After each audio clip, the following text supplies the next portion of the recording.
ভোটের আগে সবাই লেফট উইং বা রাইট উইং, কিন্তু রেজাল্টের পরেই বোঝা যায় আসলে এই সব 1000 টাকার ক্ষমতা। বেসিক্যালি সবাই বলে আমার পছন্দ বিরিয়ানি, কিন্তু খেতে যাবে সেই মোমোটা। হ্যাঁ যাকে, চলো তোমাদের আজকে দেখাই এই কাতলা মাছের ক্ষমতা। প্রথমে কাতলা মাছগুলোকে ধুয়ে নুন আর হলুদ দিয়ে ভালো করে মাখিয়ে নাও। এবার সর্ষের তেল গরম করে মাছেদের করে নাও ফ্রাই। বন্ধুগণ, ভিডিওতে কমেন্ট করো why are you so shy.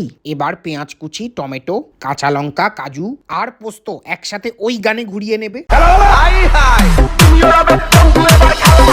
এবার যে তেলে মাছ ভেজেছিলে ওই তেলেই দিয়ে দেবে এলাচ আর দারুচিনি, তারপরে দেবে অল্প করে আদা পেস্ট। এবার আদার স্মেল চলে গেলে ওই পেস্ট দিয়ে দাও। এবার অ্যাড করো অল্প জল, তারপর লবণ দিয়ে ভালো করে ফোটাও। তারপর ভাজা মাছেদের উল্টে বসিয়ে দাও। তারপর আরেকটু জল দিয়ে 5 থেকে 10 মিনিট ফোটালেই রেডি। লাস্টে একটু ধনেপাতা বা গরম মশলা দিয়ে দিও। যেই জিতুক ভোটে, সে ফুল হোক বা কাস্তে, আমাদের সাধারণ মানুষদের তো অফিস হবে আসতে। ভোটের দ্বন্দ্ব ভুলে গিয়ে শিখতে হবে ভালোবাসতে। কি বন্ধুগণ, তা না?